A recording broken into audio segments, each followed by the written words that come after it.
Bonjour, j'accompagne des créateurs d'entreprises au tout début de leur projet, après aussi depuis de très nombreuses années, et j'ai pu constater comme un désarroi devant les tâches à accomplir et aussi par où commencer. Comment créer son entreprise? C'est bien là la question, et le parcours de la création, cependant, est très bien balisé. Encore faut-il le savoir. C'est ce que nous allons voir dans ces petites visios. Alors, une création d'entreprise, c'est comme une course cycliste. Alors, j'ai pris l'exemple du Tour de France, un départ, des étapes, une arrivée. Il faut savoir que sauter une étape est éliminatoire parce que chaque étape réussie permet de prendre le départ de la suivante. Donc, si vous en sautez une, vous ne pouvez pas repartir sur celle d'après. Et ne pas respecter l'ordre des étapes est aussi éliminatoire, vous comprenez bien pourquoi. Sauter une étape est éliminatoire, c'est très important. Je connais trop de créateurs qui partent directement sur le compte d'exploitation alors qu'ils ne savent même pas si le marché existe pour eux. Alors c'est un itinéraire, la création est un itinéraire bien fléché qu'il faut faire dans le bon sens. On ne part pas... Donc le directeur de course, votre animateur, va vous donner toutes les étapes, donc les différents chapitres, et je les ai faits par rapport à un livre de référence que j'ai écrit il y a quelques mois. Les points de ravitaillement, ce sont les sources d'information et la rencontre avec votre animateur. Les entraîneurs, ce sont les organismes accompagnateurs et les financeurs. Et l'équipement, donc le directeur de course, vous venez aussi bien sûr l'équipement, le matériel nécessaire, c'est-à-dire tous les documents nécessaires à la création administrative de l'entreprise. Alors moi, j'ai trouvé 4 étapes que voici, 4 étapes principales. Le porteur de projet, c'est moi, c'est vous. C'est quelqu'un qui a une idée ou envie de créer, envie d'entreprendre, qui a une idée il lui manque un produit, il a cherché désespérément, il décide de créer l'entreprise lui-même. Ce porteur de projet, c'est assez long à décrire, ses motivations, son environnement familial, son contexte patrimonial, son contexte fiscal, etc. C'est assez long à faire.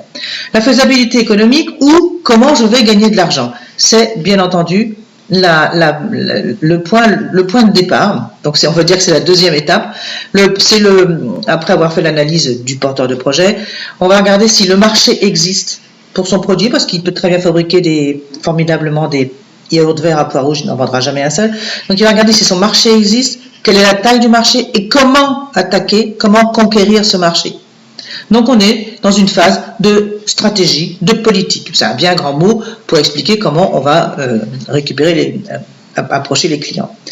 Une fois qu'on a décidé, qu'on a vu que le produit avait une clientèle potentielle, donc un chiffre d'affaires potentiel, on va chercher quelle est sa faisabilité financière. Et là, on va commencer à rentrer un petit peu dans des considérations comptables, mais vraiment d'une façon très très lointaine.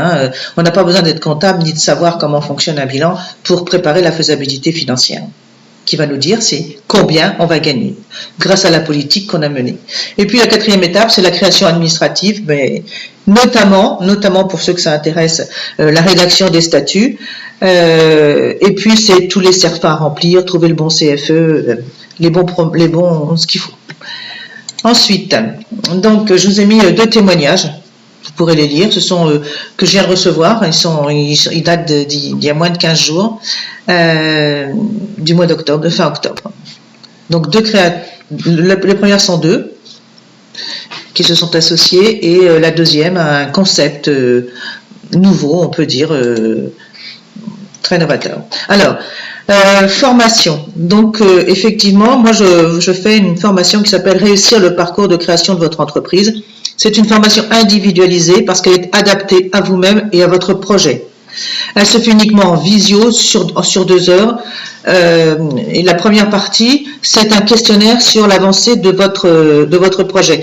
Vous le gardez pour vous, mais il nous sert aussi pour savoir quels sont les points qu'il va falloir améliorer, renforcer surtout.